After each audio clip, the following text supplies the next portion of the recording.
a lot of people, like, they see my adventure, they see the stuff that I go to, and they're just like, it's not safe for you to go. It's Uh, not safe for you to go. You're a female, you're by yourself. How do you know somebody that's gonna do anything?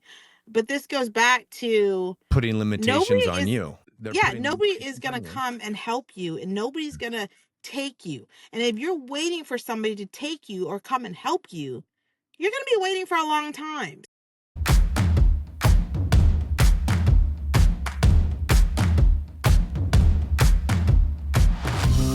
Today, we're exploring the way that you show up can either reinforce limits or completely redefine what's possible. My guest, Channing Cash, she isn't just a Team USA member, but she was on her way to the Paralympics. She's someone who has intentionally rewritten the narrative around disability, independence, and adventure. From being told what a wheelchair user shouldn't do to building a life rooted in outdoors, solo travel, exploration, and elite performance. Channing's story challenges the limits society quietly places on people before they ever get the chance to define themselves. Channing, I'm really honored that you reached out to me to be a guest on this Blue Stiley podcast, and thank you for being here, and let's dive in. Okay. For people who don't know you and are meeting you for the first time, can you please give us like a 2 or 3 minute little intro biography of your story and your version of how you got to where you are today? Whether that is being as a young girl and your life has been changed, or building the person and the speaker that you've become now. Okay. Well, I kind of have a long journey, and I'm gonna try to make it quick. So I'll sum my life up really quickly. Go. So I'm originally from Laos, which is next door to Thailand and Vietnam. At the age of 3, I was pretty much ran over by a bull, which is in my country, it's really considered like water ox that they use to farm. Help like plant the rice and things like that. But to me, not everybody knows what that is. So I just said it's similar to a bull, pretty Mm-hmm. much. Yeah, I was just a little girl. I was 3 years old, just playing with the village kids, and I just heard people screaming and running. I didn't know what it was, and I just saw this dark thing coming at me. So I end up breaking my back and shattering my hip, and that was the moment where I knew something wasn't right because I was trying to get up, but I couldn't get up. So I just laid there until it was done with. So my parents, they pretty much knew, they didn't even know if I was going to make it or not. They Mm-hmm. just assumed that I could have died and all this other stuff. And also, like, in my country, it's such a small village. There's really like no hospital or anything like that. It's very religious. They have taken me to like a temple to get some blessings, some healing, but in Like a shaman reality, or something? Like a shaman? Mhm. Okay. Yeah, yeah, yeah. So, but anyhow, at the time, my uncle, he was living in the US, and my dad has reached out to him and said, we need to get her like medical help. And over there, it's a communist country, so you cannot leave when you want to leave. So we escaped from Laos with another family. And then just before to get in the US, you have to stay in this refugee camp. So we stayed in Thailand, the Philippines for a year. So by the time I came to the United States, I was almost 6 years old. I was like 5 going on 6. Mm-hmm. And when I first came to America, my uncle lived in Illinois, and I've never seen snow in my entire life. I didn't know what it was. I thought it Yeah. was just salt everywhere. That's what I thought. Um, and then the hard part is just, the doctor was telling my parents as I was never gonna walk again. The damage is done. So I took a lot of rehab and things like that. And then slowly I was beginning to be able to like sit up and just, do everyday stuff and kind of heal as it went on. But I never was able to walk again. And it was really hard because I wasn't just dealing with the fact that I wasn't gonna ever walk. I came to a country that I didn't know how to speak English. I didn't know what was going on. I was literally just like a mute kid sent on a bus every day that went to school. Mm. Um, so I think I started speaking English where I could hold a conversation was probably in middle school.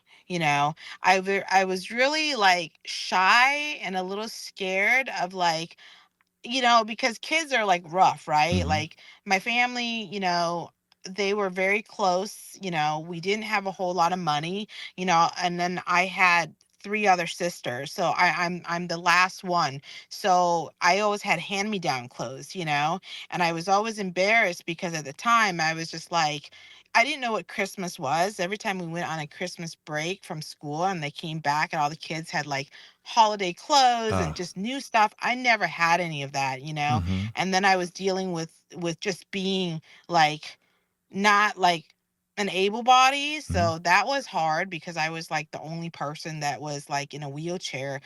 They went to a school that was all had walking kids. Like they Mm-hmm. didn't know what to do with me really. So that was really, really hard. And in high school, same thing.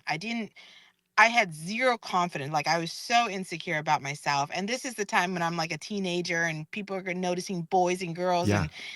And I think my biggest thing is I just thought I was so like broken where nobody would be interested in me, Uh-huh. because I kind of grew up in the 80s and 90s where they didn't have like support and all these other stuff. And every time I saw somebody in a wheelchair, they weren't like me. They were either like super duper like old and they just end up in a wheelchair, or maybe they were born with some kind of disability. Sure. They weren't like me, so I always like I really didn't know what to do, but all I knew is that I couldn't be a waitress. I couldn't do anything that was a job that required walking.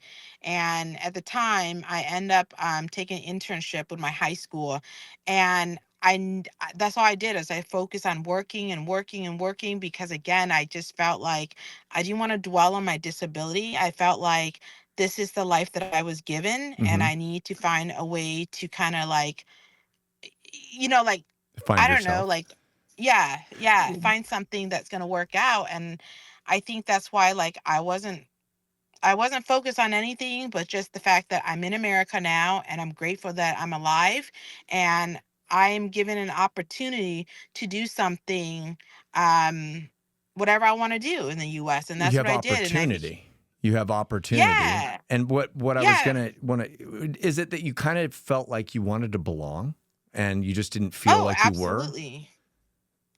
Yeah, absolutely. I mean, just a little bit about my country, right? Like arranged marriage is very, very common. And the reason why people never move up, like being a middle class or being rich or poor, because over there they have arranged marriage. Like, so usually the rich people will have their children marry another into another rich family. So Mm-hmm. that's why there's never like a middle class. So it's Mm-hmm. mainly just you're either born poor or you're rich. That's Mm-hmm. it. And I felt like I came to America and I'm given the opportunity to be whatever I wanted to be, and I really need to focus on that. So I worked really, really hard and I start building my success. And I don't think I realized how um mm, what's the word? Like I think like if I was like a walking person, Mm-hmm. I probably got a job like probably in food service, because that's what my sister did, Mm-hmm. They Like were a in food hostess or a service. waitress or something? What's that? Like a hostess or a waitress or Right, right. And that's not a very job that's very like success when you're in food service. My sure. sister um didn't speak as English as good as I do either, because if you think about my household, my family, my mom and dad kind of raised us where like when you get older you take care of your parents. Since I had a disability, I couldn't do laundry, I couldn't do the dishes like my sister could.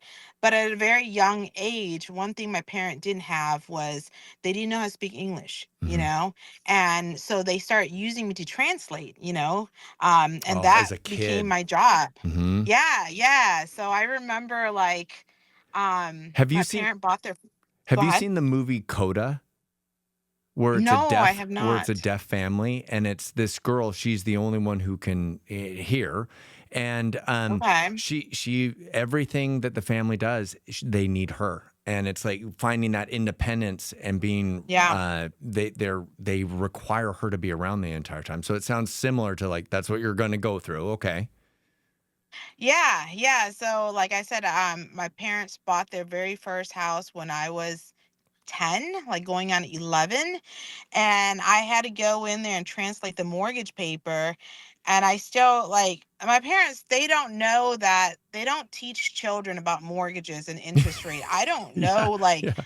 I didn't know how to handle that. You know Yeah. what I mean? And my mom was like, well, you go to school, they teach you how to speak English. How could you not understand? And I just didn't know that feel, you know? Hmm. But anyhow, I got to high school and I took an internship with the bank, and that kind of influenced me to do that because I was like, I'm gonna go in there and I think I could be a banker or some kind of finance person because it doesn't require them to walk, you know, and that was my thing. And I end up working there like for quite some time, and I transfer and I moved on up, and then like I think I kind of became like the community person because my English was really well. You know, I was working in like real estate financing department, and like the community of Laotian people, they're always like, "Oh, just go see Channing. She'll figure it out," you know? Yeah. So in a way, my mom, she kind of like bragged about it a little bit. She was like, "Yeah, you know, Channing may be having a disability, but all the four girls, she's the smartest. You know, Right. she's so, yeah." So my mom, she was really proud that I worked in real estate and I had a very successful career because because Thailand is next door to Laos, so I'm able to speak Thailand. I mean, not Thailand. I speak Thai and I can understand it. And then also I speak Laos and then English. So Hmm. that became a really like good thing for, the company I was working with. So I had a pretty, good career, Hmm. but at the same time I felt like, I had a great house, I had the cars and everything, but I kind of felt like I would always wanna go, like, camping and whatnot, but I always, like, never went Hmm. because I already knew it wasn't accessible, Hmm. and, I just felt like, "Golly, like, why me?" Like, that kinda, like, playing a part of, like, just not being confident in myself, like, my Sure. dating life, my just social life. I mean, I just worked, went home, that's all I did. Even though my parents were happy about it, I wasn't happy because Hmm. I was just like you said, I just wanted to belong. I wanted what every girl and guy want in life, you Yeah. know? Well, So, well, I mean, let's tap into that for a second. It's like you're yeah. you're getting into the mundane, everyday, same thing over and over, repeat Mhm. process, boom, boom, boom, Mhm. boom, and it's like you wanted Yeah. more, and you could see that you wanted more, and Yeah. hence, like, but at the same time that you're doing that, you're realizing that you're in a position where you don't want to take for granted the fact that you're in the United States. And Yeah. even though you have this language barrier, the inability to use your legs, you're starting to leverage those differences to your advantage, like Yeah. with speaking multiple languages. But is that Mhm. when it started to switch for you what disability meant for you? So, like, I guess you've said that your heart of your mission personally, and when you speak, is shifting how people see disability and the adventure and independence. So, when did you realize like society's definition didn't have to be yours? You could create your own journey. I think, like I said, I was, in the real estate business for a really long time. And, money, I was living comfortably, but at the same time, I wanted to do something different. I started thinking like, is my life where I'm just born and then I create debts and then I die? And is that it? Hmm. And I think there's one night I was scrolling through Facebook and I saw this ad that came up. It was called Life Froze On, and what that is that's an organization that took people with disabilities surfing, and this was in California. Hmm. And I think the biggest thing for me is I never want to inconvenient anybody. And I thought, wow, if they have people that's going to take me out surfing and they already know what I'm doing, I'm going to go for it. So that's what I did. I booked a flight. I flew out to California. I didn't know what was going on. I just went with it. I don't know. I Hmm. just went with it. And I went to it and they taught us how to paddle out and then surf the waves back in. And that's when it really hit me. Like I have a little bit like feelings in my leg and sensation, right? Hmm. And I could feel the sand between my toes and the water hitting my feet that moment. And I think that moment was when I kind of felt like I want to do something completely different. And I loved it. I love being in the water, you know. And when we paddle out there and we turn around, I was looking at all the beach houses and I was Mhm. looking how beautiful and how green California was. And also I met other wheelchair people that was like me. Like some of them were injured from bike accident, car accident, or whatever it Yeah. may be. And that was the first time I did not feel like I was the only one or an alien of that day kind of Yeah. deal.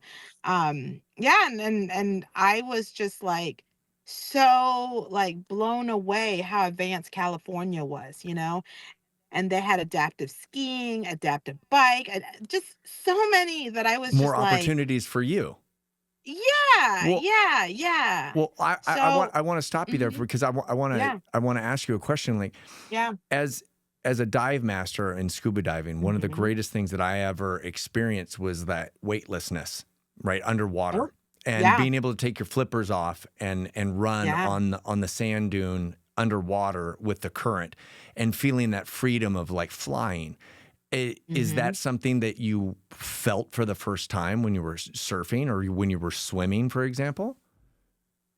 I think I got emotional a little bit that day and I kind of teared up because I just felt like so happy and so free at the same time.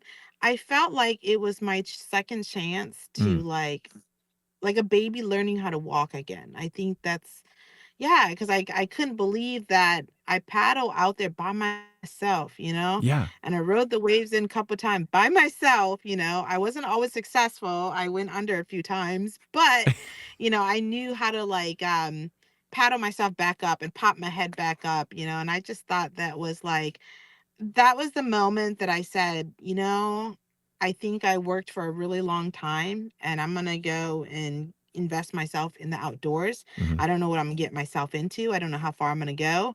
So I pretty much flew home and gave my 2 weeks notice. And I told my parents I was moving. They were really upset with me. Oh They no. didn't talk to me for quite some time.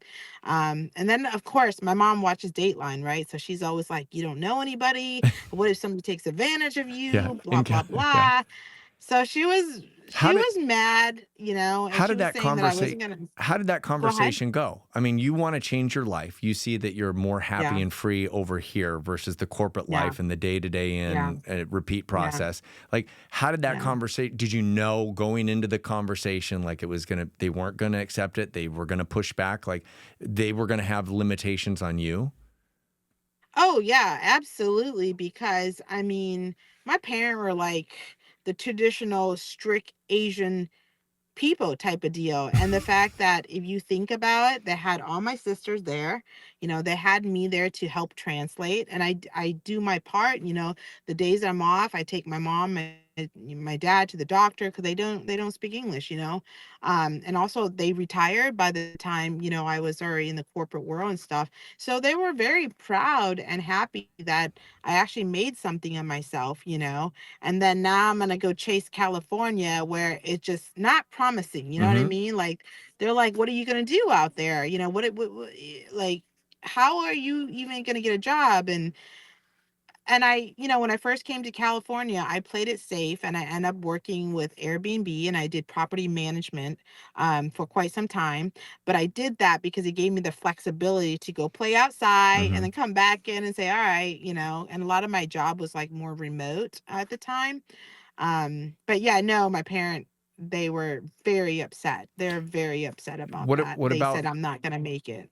Hmm. what about your friends or your schoolmates or the people at your job in the corporate field? Like, were they putting limitations on you and trying to like tell you we know better and I don't think this is a good move for you? Or did you know going into this that you're like, okay, I've overcome so many challenges in my life. I can figure California out and I've never been more happy. What was going through your mind? I think they kind of looked at me like I'm a little weirdo. Like they're like, you have a great job, you have everything here, you have your condo. Are you crazy? Kind of deal, you Mhm. know. But I didn't really care because I'm kind of like a loner. Like I love being social, Mhm. but also I'm okay with by myself. You know what I mean? Like I'm okay to go out to dinner alone and eat by myself. I don't know. I've Mhm. just always been a little oddball a little bit of I that. So like to I go to kind of movies figure. by myself too. It's okay. I, I am that person. Now my daughter though loves to watch movies and my wife Hmm. doesn't, and so she's my movie Yeah. buddy. So I don't have to go alone all the time anymore. Yeah, I mean, some people, I mean, just like everyday living, like I'm on the road a lot. I'm Hmm. alone with my dog a lot, and people have said to me like, "Do you not get lonely?" But then I think because I work with so many brands and so many events that I don't really have time to get lonely a whole lot, Hmm. But anyways, that's off the subject. But yeah, so I came to California and I've been here, what, going on, yeah, 11 years. And I Wow. never looked back. And even though I found California like in my late 30s, I'm so happy I did. And if I had any regret is why didn't I do this sooner, Oh, I love because that. Hmm. I just love it out here Hmm. because I no longer feel like that alien, I Hmm. feel like, Accepted.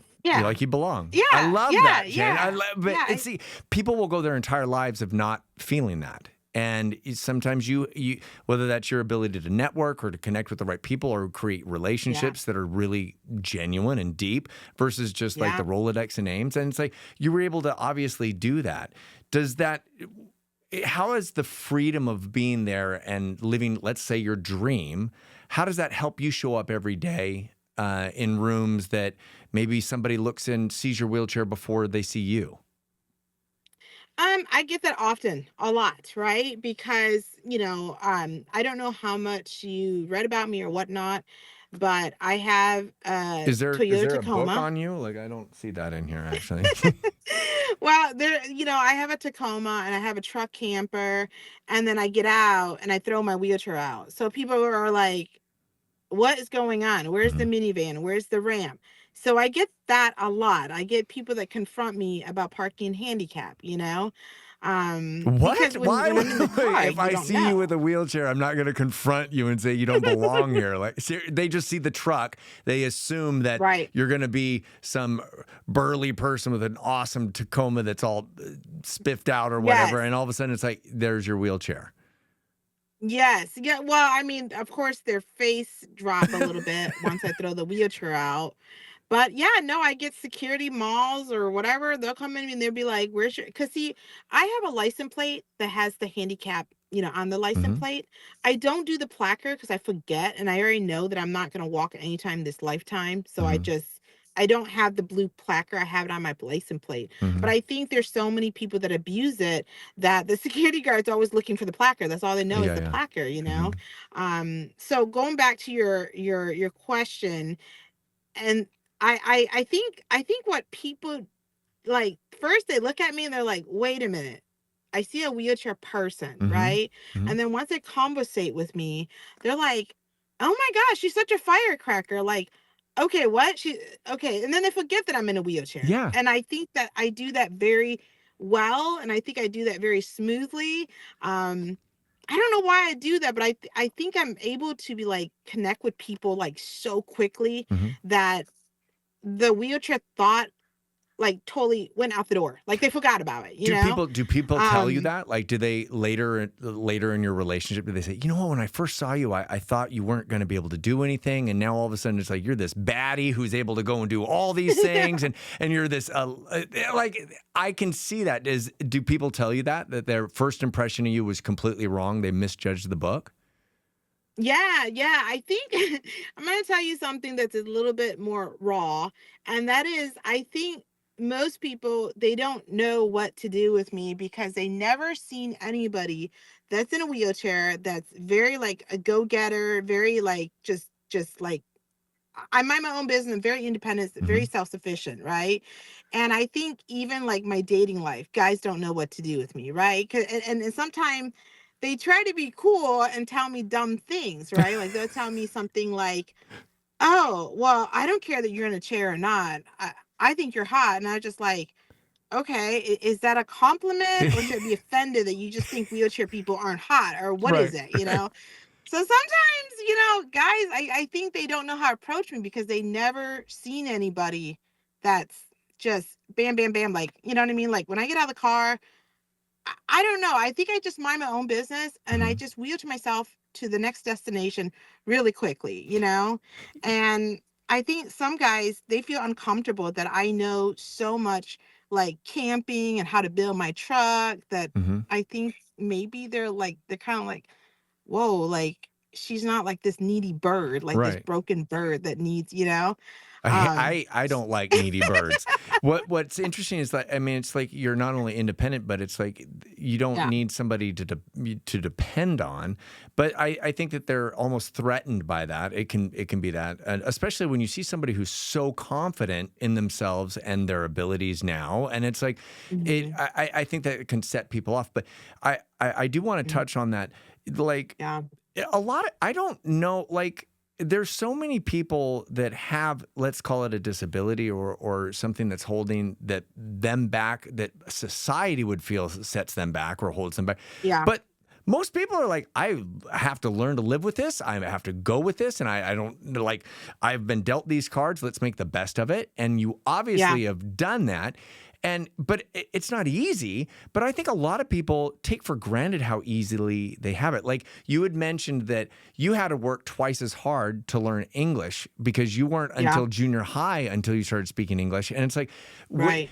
when I lived in Japan, it was like to learn Japanese, I had to work harder than a Japanese student, and I had to work harder than a Chinese student who already could read and write the language, right? So it was Mhm. like I Mhm. really had to up my A game, and it's like I had to do 10 times more work than just the average Yeah. kid. And so you're constantly doing that. That has got to boost your confidence. And that, how would you define confidence? Because you've already tapped on it earlier. Like, how would you personally define confidence? I think, We're going to be right back after a word from our sponsor. After a car accident, insurance companies will take every shot they can to leave you with nothing. But at Dubin Law, the game isn't over until you get the money you deserve. So call Dubin Law and add us to your roster today. Earlier, like, how would you personally define confidence? I think, I think I got tired waiting for acceptance. You know what I mean? And I just thought, well, if somebody's gonna stare at me, because I get stares. That's just how it is. Because people want to know how I get in and out of my truck. The curiosity. You know, but I get stare, and I thought, well, I'm just not gonna wait for anybody's permission. I'm just gonna be me. That's it. Hmm. And I think the more I realize, if I just kind of like, how should I say, like, if you're gonna jump out of an airplane, you don't want to sit there No and thanks. yeah. No, no But thanks. if you did, you Yeah. just want to let it like flow and free fall, Hmm. And I think that's my confidence. I don't know. I just stopped figuring out, like, oh, do I belong here or not? Because I realized that I was unique, but Hmm. like, I think if you asked me this kind of question when I was in middle school, I hated it because I just wanted to be like Yeah. everybody else, you know? But now, being older, and I look back and on the journey that I have, went through and everything, I realized, like, it could have been worse, you know? Hmm. I could have died, but I didn't. And also, like, I have gone through so much more and seen so much more than some people would never see in their lifetime, Yeah. you know? 100%. Yeah, so I think that's why, like, the whole confidence, I don't even think about it. I'm just me and only me and nobody else? So, So you're feeling these emotions and you're gaining this mhm, confidence as a skill set, let's say. Was there a moment that you mhm. realized that nobody was going to come and help you? Well, I mean, this goes back to, like, a lot of people, like, they see my adventure, they see the stuff that I go to, and they're just like, it's not safe for you to go. It's Uh, not safe for you to go. You're a female, you're by yourself. How do you know somebody's gonna do anything? But this goes back to, Putting nobody limitations on is you. y- They're putting yeah, nobody limitations on is you. gonna come and help you, and Yeah. nobody's gonna take you. And if you're waiting for somebody to take you or come and help you, you're going to be waiting for a long time. So now I don't seek out people's approval. If it's in my nature or my heart that that's what I want to pursue, I just go and do it. Because the worst thing that's going to happen is they're not going to call me, or I didn't get it, or Hmm. whatever. But at least I know I gave it my all. So Oh, what that's how what I look at it. I love that mindset? Like, what is something that you would tell someone who might feel like they're not belonging or they feel underestimated when they enter a room? What piece of advice would you give them based off of who you are today and all of those experiences and those challenges that you've gone through? Well, I don't think anybody should be trying to seek out like to belong. I think you should just be who you are, and either people are gonna like you or don't like you, and that's just part of life. Not everybody's gonna like you, and not everybody's gonna, and some people are gonna love you. Mm-hmm. Um, so I don't really think I look for that belonging anymore. I think you should just go out there and do what you think you do best. Mm-hmm. And screw it, people don't like it. That's Well, how I well, just roll. Well, I roll. Speaking of rolling, let's talk Yeah, about wheelchair. Like, yeah, okay, so limitations. Like when I'm seeing, yeah. when I'm thinking about this, like if I'm your parent, I'm like, what are you doing out in the woods? And like, how do you get the wheelchair around? Like, you're not the only person to ever do that. And so, is that something that has helped you? Is like connecting and creating relationships with people, or just going out on your own and just figuring it out? Like, what has been your secret sauce to overcome any limitation that either someone has put on you or you've put on yourself? Well, I think like when I was in the Midwest, that's where I grew up. I thought wheelchair people drove minivans, and I thought we had ramps, and that's what I thought. And I never thought that would drive a truck, Hmm. and I love my truck, right? And what I found out I is do have to that, know though, really quick. huh, I have to stop you. I do have to know why yeah. you went with the Tacoma versus the Tundra. Um, well, because I like trails, right? And a lot of these trails are very narrow. Hmm. The Tundra would not fit. I would have a lot of pinstripe scratching, I think, if I got I the love that. Tundra. I love that. Yeah. I'm And also sorry, the I just Tundra is totally jumped into it. huge. It is a big truck. I have one. I love it. So that was where I was going with that. Yeah.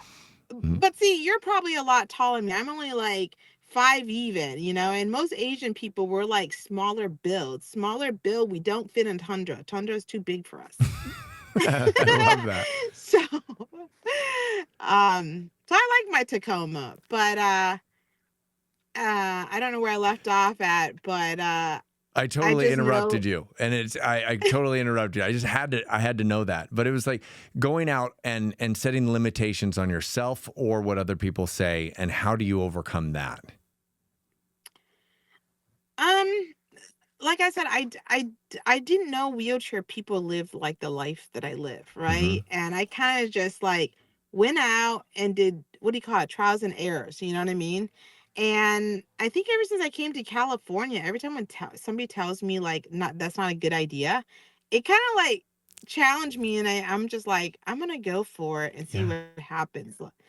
Yeah, and now I don't know. I just I don't know. Is it because the older you get, you just don't care about people's opinion anymore, or what? Because that's what I've been kind of feeling lately. I just kind It's of go so with it. hard, and I mean, as a parent, like we try to tell our Mhm. daughter and our son that, and it's just Mhm. everyone goes through that. Everyone feels like that acceptance, and that just like, but we can tell them until our faces are blue that Yeah. don't care about what other people think. Don't worry Yeah. if you don't fit in over here. But it's like it's so difficult to say. Excuse me, Right. it's so difficult to actually implement, right? Versus being able to say Yeah. it. And I think you're Yeah. right. Like we have the experience and the scars and wounds to be able to tell someone like, don't worry about it, but they have to go through those trials and tribulations as well. Yeah. Yeah. Yeah. Yeah. I just think ever since I hit the West Coast, my mind just like realized that in a crazy way, it's like my disability kind of made me stand out. Like I've done a lot of things. When I first came to California, I didn't know what I wanted to do, right? So I did a little like background, like acting and stuff like that. And I felt like me being Asian and me being a female and me being in a wheelchair, I had less competition. Oh, And I started appreciating yes. that, and I was just like, "Oh, they need a character for Asian? Oh, that's me." And they weren't, You and I s- felt like I get the part every time, just because, it was just yeah, less competition. so I read this book by a friend of mine, Matt, told me to read. He actually lent me Hmm. the book, and it's by Jeff Olson, and Yeah. it's The Slight Edge. And he talks about how the people see the glass empty, glass half full Yeah. personality, and he goes, "But you're a rare breed when you see the glass." Is half full. It's not only just half Yeah. full, it's overflowing, right? And it's just like that sounds like that's you, that you Yeah. naturally just see the positive in everything that you possibly can because you've been dealt the cards that you have. Okay, now how Yeah. do we leverage our uniqueness or our specialty or our ability or a special ability or our disability? It's Yeah. like you're leveraging that, and that's so important for so many people to hear because it's our differences that make us so special. And if you know how Yeah. to leverage that, that is what makes you stand out because you do offer more than anybody else could. You could, Yeah. I mean, I could go into an event and all of a sudden they're looking for a long-haired guy for a movie, and I'm like, well, that's not me, right? Like, but that guy with long Yeah. hair, he's gonna get that part. So, I just think that you've Yeah. you've absolutely leveraged that to your advantage.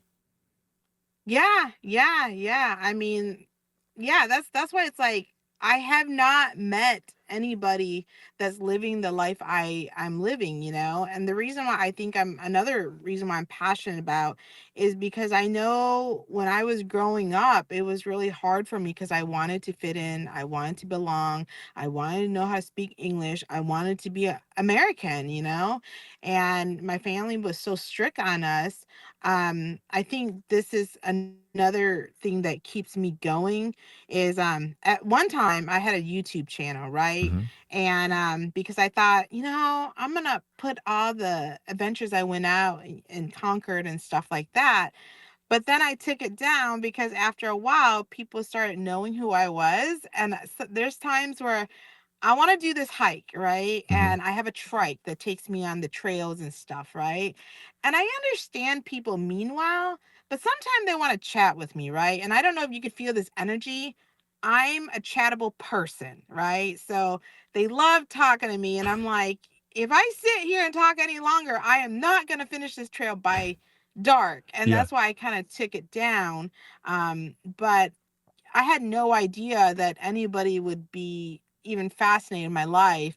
But now that the more engagement I do, I realize like I would get letters from like children Mm. and they're just like, "Oh, Miss Channing, you make life so cool. They love my bike. I'm in, and they tell me that they're in a wheelchair and they never seen anybody that made wheelchair life look cool." That's what they tell me. Oh.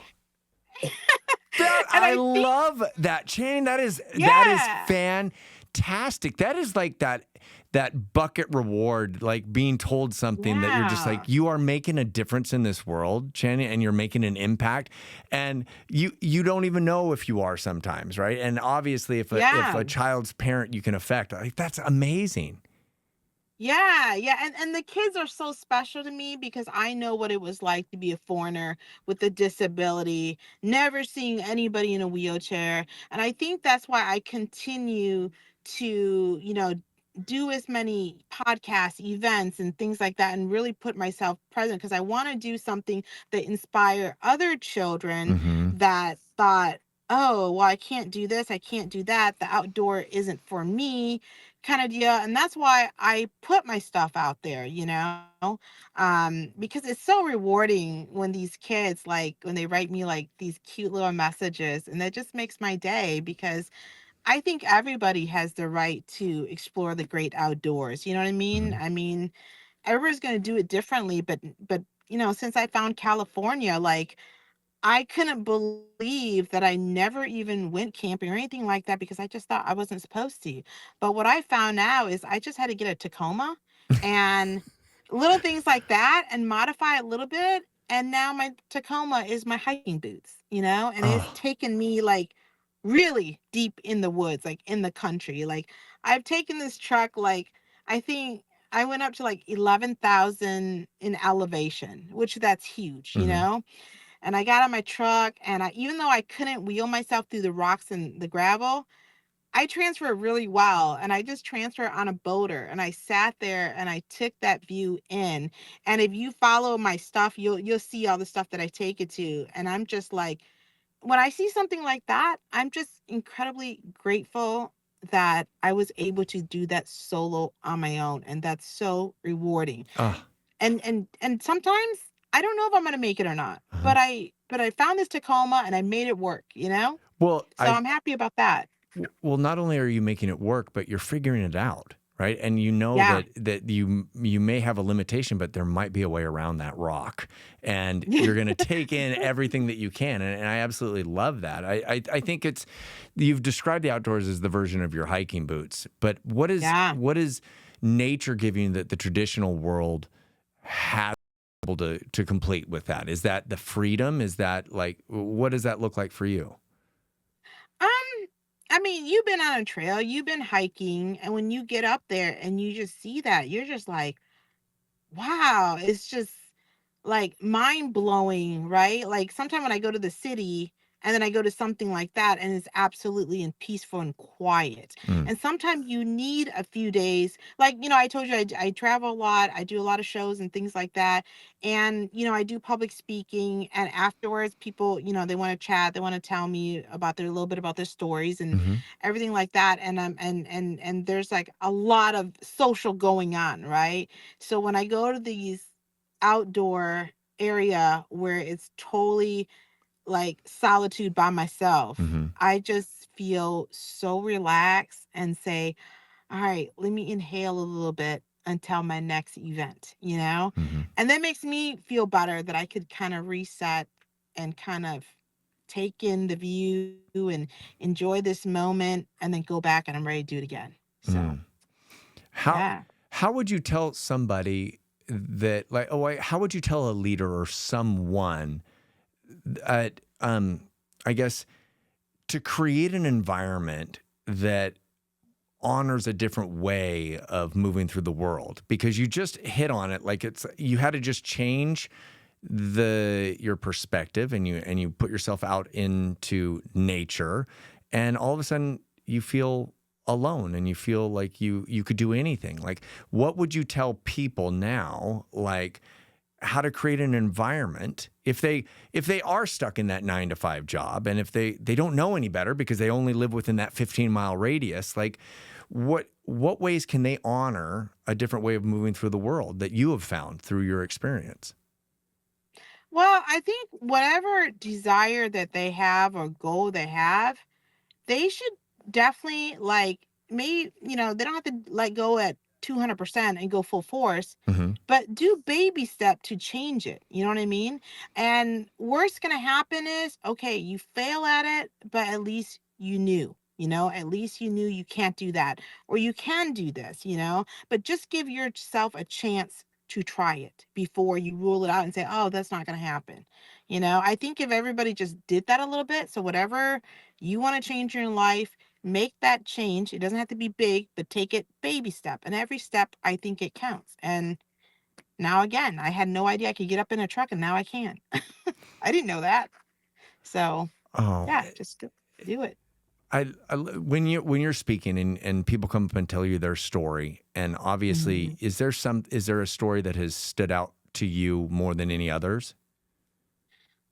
Um, gosh. I have a lot of solo women Hmm that is kind of terrified to go on their own, and they always feel like they need to go with like their husband or their boyfriend, and they're afraid to go on their own. And usually after they meet me and they hear my story, they start really evaluating themselves, and they're just like, God, Leah Channing just went out and did it, so why couldn't I do it? So I hear that a lot, and they tell me that like they just feel so inspired to go do it now after they hear my story. So hmm I get that a lot. So Well, and I heard you say earlier, like that you were mm, told to stay at home and stay safe and to stay in a yes, minivan, right? One with the yeah. ramp. And there was a decision that there was a point in your life that you made this decision like, no, I can do this and I can figure it out. Could Yeah. you, was there someone who helped you think like that, or did you do it all on your own? Um, I think my big aha moment of that is I originally, you know how I told you that I was part of Team USA and I did Hmm. sprint kayaking, right?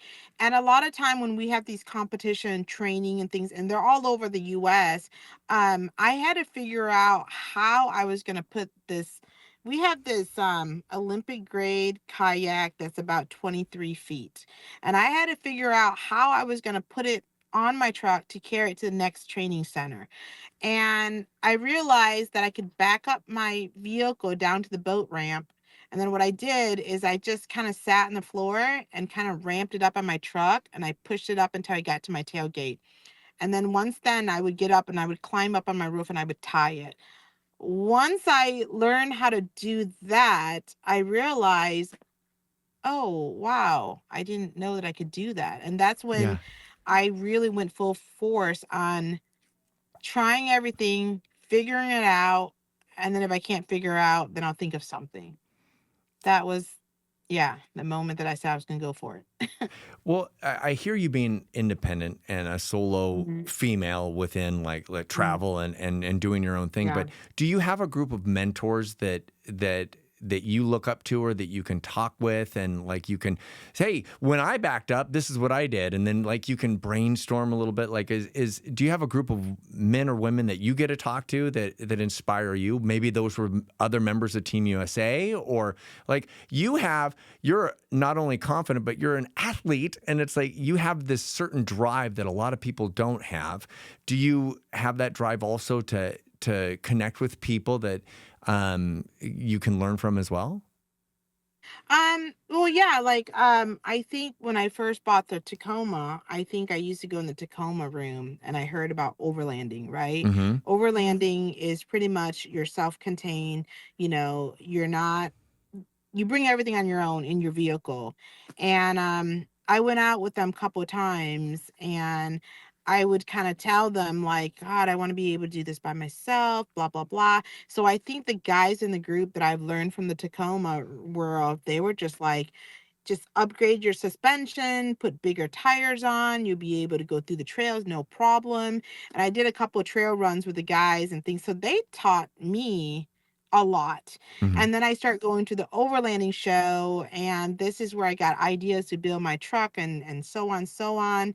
And so those were like the people that kind of taught me like confident, like you could do this on your own. Cause I didn't Hmm. know, Yeah.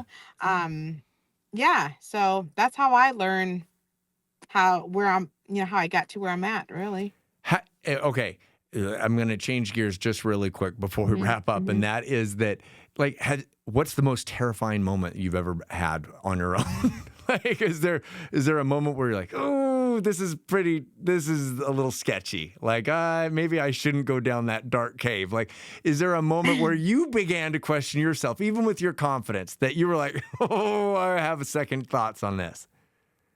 Well, I got stuck in the snow before, okay, Uh and huh. I thought, oh crap, like what was I gonna do, Yeah. Um, so what I did, I barely got any signal, and I was able to text some of the guys that are into the overlanding world, and they had to come and get me.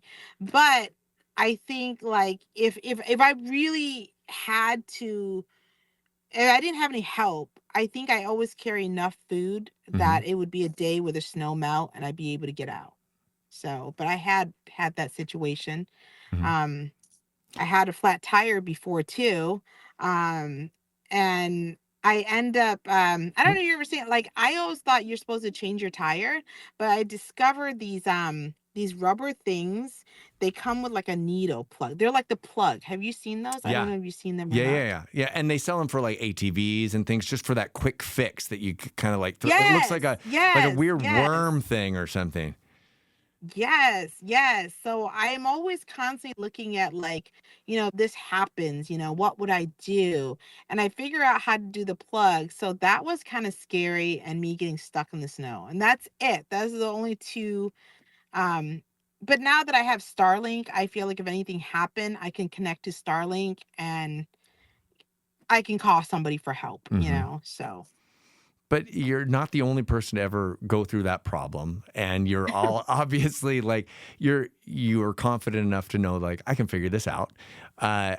I love that you have gone your journey and all of the things that you've overcome, and now you're able to give back and share those stories with so many people, whether that is with your new YouTube channel or whether that is with your podcasts or whether that is from speaking from the Mhm. stage. It's like you're able to give all of this advice to so many people about not seeing a disability as something that should hold you back, but it should almost be something that you leverage upon and you actually utilize to not feel like you're alone and that you can become more than what you might be stigmatized or pushed against. And so Yeah. your story is absolutely phenomenal. And I think you and I could talk for hours and hours and hours. I really do. Yeah. Like I want to just ask one more question, and that basically is like Yeah. when when you're speaking to people now and Mhm. people are leaning into your conversation, how do you get people to realize like they're not the only person who might feel like they have a disability or some disadvantage, but if I did it, you can do it too. And Yeah. it sounds to me that's exactly what you're doing. What is the one piece of advice that you would want our listeners to take away with as pertaining to if I could do it and I had all of these things against me, Yeah. you can do it too? Um, I would say, like,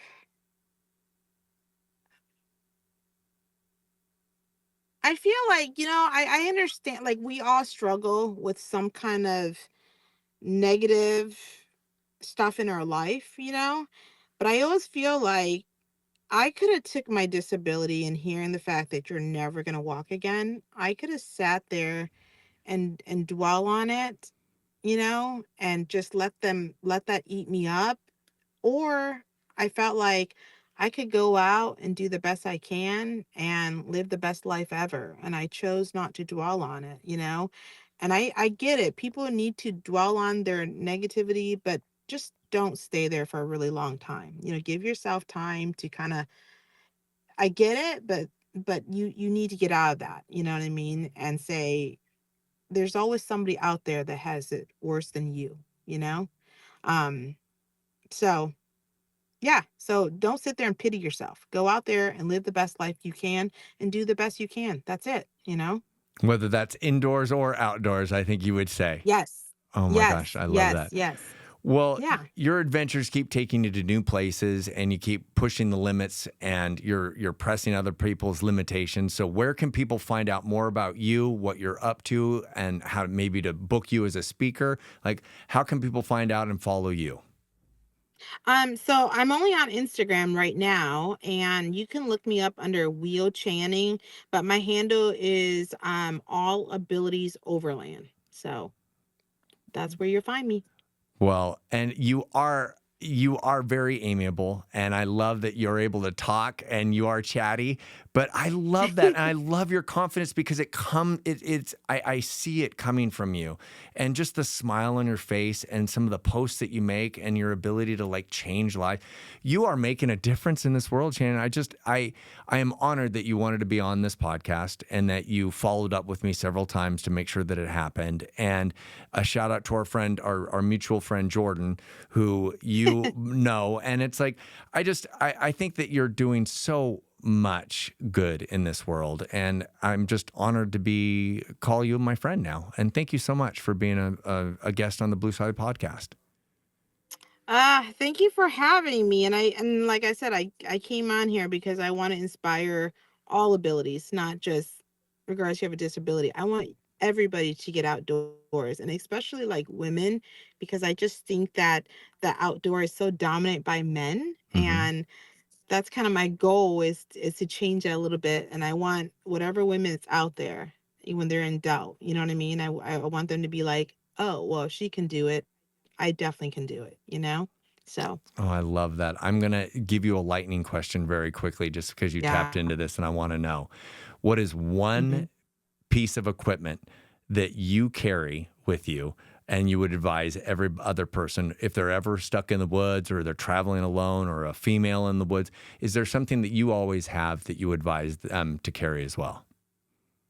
Um, I would say have food because you never know. Food and water, and I would and just now that I got stuck in the woods and in snow before, I would never go anywhere without my Starlink or have one of those Garmin. Have you seen those Hmm. Garmin where they can send text on satellite? At least have that if anything ever happens. I thought you were going to say either a Gatling gun or um, or like a blanket or something. Like most people don't realize, like when you turn the car off, Yeah. it does not take very Yeah. long for it to get cold inside that car. And I was stuck one time on the side of I-5, and it was like in a rainstorm. My engine broke down, and I was sitting there waiting for the tow truck for 4.5 hours, and I was Whoa.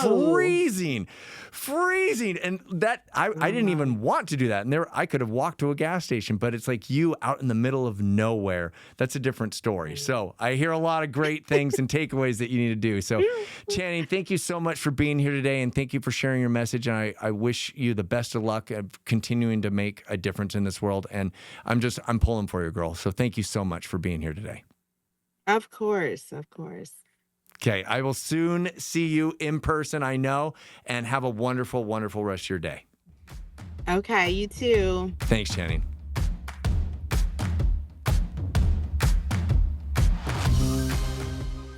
If this episode brings you value or you know someone who could benefit from it, the best way to support the show is by sharing and subscribing. It's completely free and helps us reach more people. And if you have any questions, feedback, or guests you'd like me to interview, drop a comment while you're there. I'd love to hear from you.